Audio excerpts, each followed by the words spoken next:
காந்தியிடமும் முரண்பாடு இருந்தது. ஈவே ராமசாமியிடமும் முரண்பாடு இருந்தது. எது ஏற்கத் தகுந்த முரண்பாடு. எது பித்தலாட்டம் நிறைந்தது என இந்த காணொளியில் பார்ப்போம். காந்தியடிகள் சொன்னது ஒரே விஷயம் சார்ந்து தான் இருவேறு காலகட்டங்களில் இருவேறு கருத்துக்களை கூறியிருந்தால். கடைசியாக சொன்னதையே தன் கருத்தாக கொள்ள வேண்டும். காந்தியடிகள் சொன்னது போல் ஈவே ராமசாமி மாறுபடும் தம் முரண்பட்ட கருத்துகளுக்காக தனிப்பட்ட முறையில் எதுவும் சொல்லி இருக்கிறாரா என தேடியபோது. ஈவே ராமசாமியும் பலவிதமான கருத்துக்களை குறிப்பிட்டுள்ளார். அப்படி ஒரு முறை கூறியது நானும் மனிதன் தானே. ஒரு பொருளை வேண்டுமென்றே உடைப்பதற்கும் தெரியாமல் உடைப்பதற்கும் வித்தியாசம் உள்ளதே என்கிறார். ஈவே ராமசாமி தெரியாமல் உடைத்தாரா இல்லை முட்டாள்தனமாக வேண்டுமென்றே உடைத்தாரா என பார்ப்போம். காந்தியின் முரண்பாடுகளை பல இடங்களில் ஈவே ராமசாமி விமர்சித்திருக்கிறார். ஆனால் காந்தியை விட அதிக முரண்பாடு கொண்டவராக ஈவே ராமசாமி இருந்திருக்கிறார். அதனால் இருவரின் முரண்பாடுகளையும் ஒப்பிட்டு எது உத்தமமான முரண்பாடு என பார்க்க வேண்டிய அவசியம் உள்ளது. காந்தியின் முரண்பாடுகளை பழைய புதிய காந்தி என பிரித்து ஈவே ராமசாமி குடியரசில் கற்பனை உரையாடலில் கூறுகிறார். தீண்டாமை ஒழியாமல் சுயராஜ்யம் பெற நினைப்பது முட்டாள்தனமும் முடியாத காரியமுமாகும் என்பதோடு முடிந்தாலும் அது சரியான சுயராஜ்யமாகாது.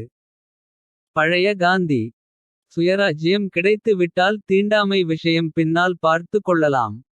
புதிய காந்தி சுயராஜ்யம் இல்லாமல் போனதற்கு காரணம் இந்து முஸ்லிம் ஒற்றுமை இல்லாததேயாகும். இந்து முஸ்லிம் ஒற்றுமையில்லாமல் சுயராஜ்யம் வராது. வந்தாலும் இந்தியா இரணகளமாகிவிடும். பழைய காந்தி இந்து முஸ்லிம் ஒற்றுமைக்கு தடையாயிருப்பது அந்நிய ராஜாங்கமேயாகும். முதலில் சுயராஜ்யம் பெற்றுவிட்டால் இந்து முஸ்லிம் ஒற்றுமை ஏற்படுத்திக் கொள்ளலாம். புதிய காந்தி குடியரசு நவம்பர் 15 1931.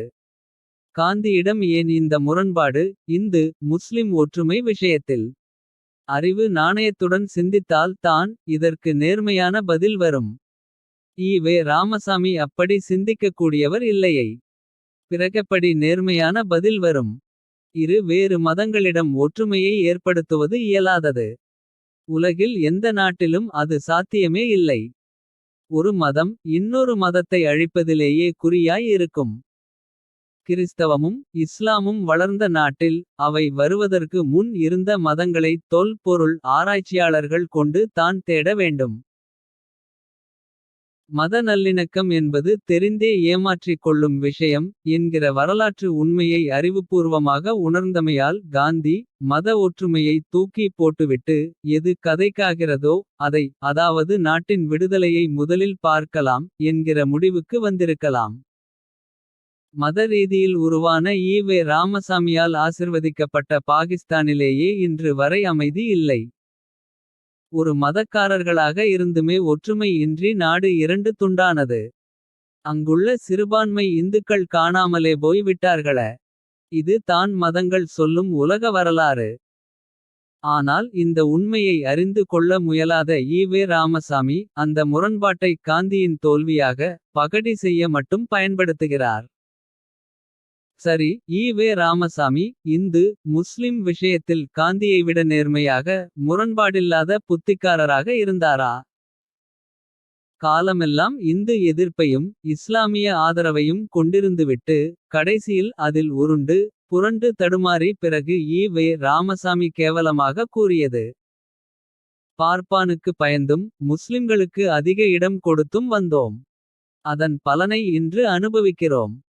இது சாணியை மிதித்து அசிங்கப்பட்டு மலத்தின் மீது காலை வைக்க நேர்ந்த பழமொழியாக முடிந்தது. காந்தி இவ்வளவு கேவலமாக ஒருவனை ஒழித்துக் கட்ட இன்னொருவனுக்கு கொம்பு சீவவில்லை. காரணம் அதை போன்ற கோழைத்தனமும் இழிவான செயலும் அயோக்கியதனமும் வேறொன்றுமில்லை என்பதால் தான். ஈவே ராமசாமியைப் போல் கண்மூடித்தனமாக எந்த ஒன்றையும் காந்தி ஆதரிக்கவில்லை. பிறகு ஈவே ராமசாமியைப் போல் சாணியை மிதித்து அசிங்கப்பட்டு மலத்தின் மீது காலை வைக்க நேர்ந்த பழமொழியாக முடிந்தது என எங்கும் ஒப்பாரி வைக்கவில்லை. காந்திக்கு சாணி எது மலம் எது என்ற வேறுபாடு தெரிந்திருந்தது. ஈவே ராமசாமியோ அது தெரியாத முட்டாளாக இருந்தார்.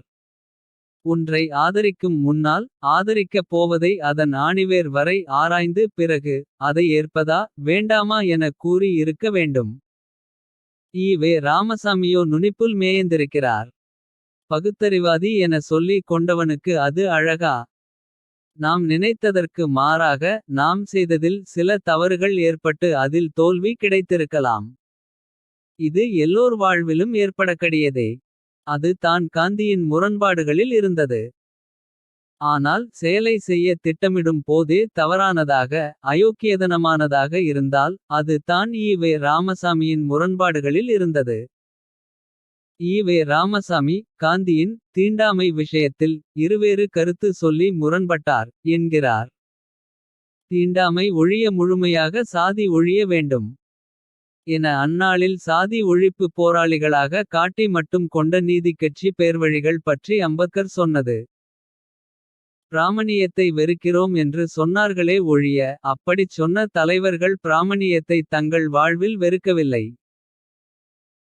அவ்வளவோடு மாத்திரம் இல்லாமல் பிராமணிய அறிகுறிகளாகிய நாமம் முதலிய குறிகளை அணிந்து கொண்டு பிராமணர்களைப் போலவே நடித்து தங்களை செகண்டு கிளாஸ் இரண்டாவது வகுப்பு பிராமணர்கள் என்று தெரியும்படி நடை உடை பாவனைகளில் காட்டிப் பெருமையடைந்தும் வந்தார்கள். அதாவது அவர்கள் பேசிய சமூக நீதி அவர்களின் சாதியை காப்பதில் இருந்தது. இது நீதிக்கட்சி ஆசாமிகளின் அந்நாளைய யோக்கியதை. இவர்களால் எப்படி தீண்டாமை எப்படி ஒழியும். இதனை கருத்தில் கொண்டு தான் காந்தி சுதந்திரத்திற்கு பிறகு தீண்டாமையை முழுமூச்சாக ஒழிக்கிற வேலையை செய்யவாம் என கூறி இருக்கலாம். ஈவே ராமசாமியும் சாதியை ஒழிப்பதாக சொல்லிக் கொண்டே நாயக்கமாருக்கு தானே விசுவாசமாக இருந்தார்.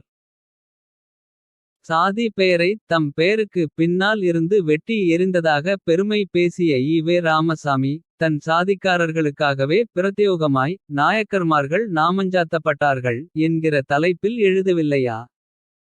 தானாடாவிட்டாலும் தன் சதை ஆடும் என்பார்கள். அப்படி தான் ஆடி உள்ளது ஈவே ராமசாமியிடம். ஈவே ராமசாமியின் தலையங்கம் இது. கோயமுத்தூர் ஜில்லாவில் கொங்கு வேளாளர்களுக்கு அடுத்த சமூகம் ஜனப்பெருக்கத்திலும் விவசாயத்திலும் இரண்டாவதாக விளங்கக்கூடியவர்கள் ஆந்திர நாயக்கர்மார் அதாவது கம்மநாயக்கர்மார் சமூகமாகும். இவர்கள் செல்வத்திலும் வியாபாரத்திலும் வேளாளர்களை விட சிறிது குறைந்தவர்கள் அல்ல என்றே சொல்லலாம்.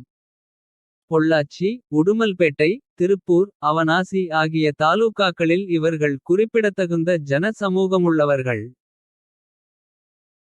இவ்வளவோடு மாத்திரமல்லாமல் காங்கிரஸ் கூப்பாட்டிலும் கதர் வேஷத்திலும் ஜெயிலுக்கு போனதிலும் அடிபட்டதிலும் பிழைப்பு இருப்பு முதலியவைகளை லட்சியம் செய்யாமல் காங்கிரஸ் என்று அலைந்ததிலும் இவர்கள் மற்ற எந்த சமூகத்தாரையும் விட குறைந்தவர்கள் அல்ல என்பது மாத்திரமல்லாமல் வேறு பல சமூகங்களை எல்லாம் விட மேம்பட்டவர்கள் என்றும் சொல்லலாம்.